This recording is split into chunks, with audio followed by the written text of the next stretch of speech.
Bonjour à tous, voici une nouvelle vidéo sur la présentation des sociologues. Alors le sociologue que je vais vous présenter là aujourd'hui, c'est Auguste Comte.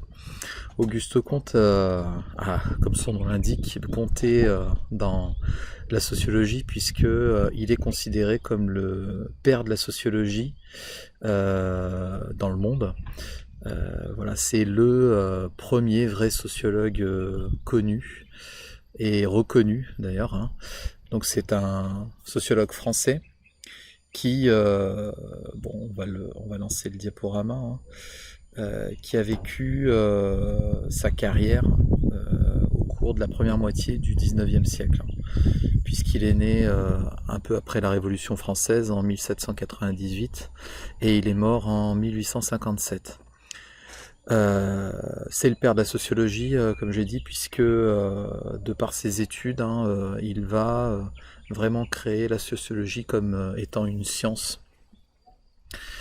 Et il va mettre en place aussi un concept particulier qui s'appelle le positivisme.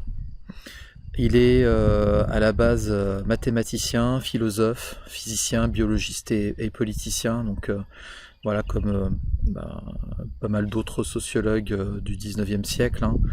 Le fait d'être à l'abri au niveau matériel lui permet de se consacrer à des choses, on va dire, des passions. Voilà. Il va créer le mouvement du positivisme. Alors, rien à voir avec l'état être positif, quoi, voilà. Mais du coup, ça va être la base de ce qu'il va créer au cours de sa carrière. On va passer sur les concepts, hein. Alors, premier concept d'Auguste Comte, c'est le fait que la sociologie est une science dure, comme le sont les mathématiques, la physique, l'astrophysique, la chimie. Voilà. Donc ce qui change un petit peu de l'idée que la sociologie est une science humaine. Voilà, donc des choses, des concepts qui ne sont pas, qui sont moins quantifiables en fait, hein. Voilà, donc en fait c'est une science de la nature. Ce sont les sciences de la nature qui vont créer la sociologie. D'accord, elle va tirer son essence des sciences de la nature. Donc le positivisme est une science pour laquelle la connaissance scientifique est la vérité, c'est-à-dire que la sociologie s'étudie comme une science qui peut être vérifiée. La physique, les mathématiques, la biologie déterminent ces lois universelles. La sociologie permet d'étudier l'homme par la biologie, l'histoire. Il existe un ordre moral et intellectuel qui explique toute chose.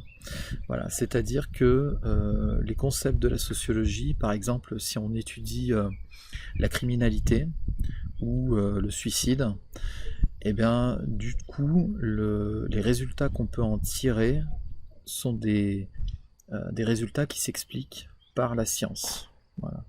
Donc c'est vraiment un concept assez particulier, hein, puisque beaucoup disent que la sociologie c'est un état intellectuel, hein, d'accord, des choses qui s'expliquent par des comportements et pas forcément par la science. Donc, pour être un peu plus précis, en gros, chaque comportement humain est lié à un contexte scientifique. Hein, si, par exemple, la criminalité, un criminel, il est criminel parce que biologiquement, il a eu des tares génétiques qu'il a héritées et qui ont fait qu'il était devenu criminel. Voilà. Dans son deuxième concept, le sociologue doit mettre en évidence des lois. Donc, comme pour les lois mathématiques, il existerait des lois sociologiques. Voilà, donc le sociologue doit mettre en évidence des lois. Il faut partir de la totalité de la société pour comprendre le fonctionnement des individus. Donc en gros, c'est l'ensemble qui explique le fonctionnement individuel, ce qui change de certains autres sociologues qui partent dans le sens inverse, c'est-à-dire que c'est l'ensemble des individualités qui va créer la société. pour Comte, c'est la famille qui constitue la base de l'étude. Donc euh, l'individu chez Comte ne permet pas d'expliquer tout. Voilà. Ça va être un groupe défini, donc la famille. Donc à partir de deux individus, on va pouvoir expliquer des lois universelles qui vont pouvoir être définies. Voilà. Et donc, dans ces lois universelles, lui, il parle de la loi des trois états. Donc le premier état est un état théologique lié à la religion. Les hommes trouvent des explications surnaturelles aux phénomènes, c'est-à-dire que un phénomène s'explique par la volonté de Dieu. Par exemple, si on part au XVIIIe siècle, il y avait une mortalité beaucoup plus importante qu'aujourd'hui, donc une famille, pour espérer avoir une descendance et des héritiers, devait faire entre 4, 6 ou 8 enfants pour qu'en survivent un ou deux. Voilà. Le fait que des enfants meurent, c'était la volonté de Dieu. Ça s'expliquait de cette manière-là, quoi. Voilà. Un enfant qui tombait malade, qui mourait, c'était quelque chose de pas de moins grave ou pas de banal, hein, mais ça arrivait. Donc c'était la fatalité, voilà, la volonté de Dieu. Donc la place de la religion très importante. Et petit à petit, en fait, la religion effectivement se délite, c'est-à-dire que on est de moins en moins croyant dans les familles. Ensuite, on a le second état qui est métaphysique. Donc, dérivé du premier, les phénomènes s'expliquent par des forces abstraites. On passe du surnaturel au naturel. Donc il est normal de perdre un enfant puisque il y a la maladie, et la maladie, ça fait partie de la nature. Voilà. Donc on explique les choses de cette manière-là. C'est-à-dire que on n'occulte pas Dieu, Dieu est toujours présent, mais on arrive avec le développement des connaissances scientifiques à expliquer des phénomènes. Voilà. Quelqu'un qui est criminel, du coup, ça va s'expliquer par son héritage génétique. Voilà.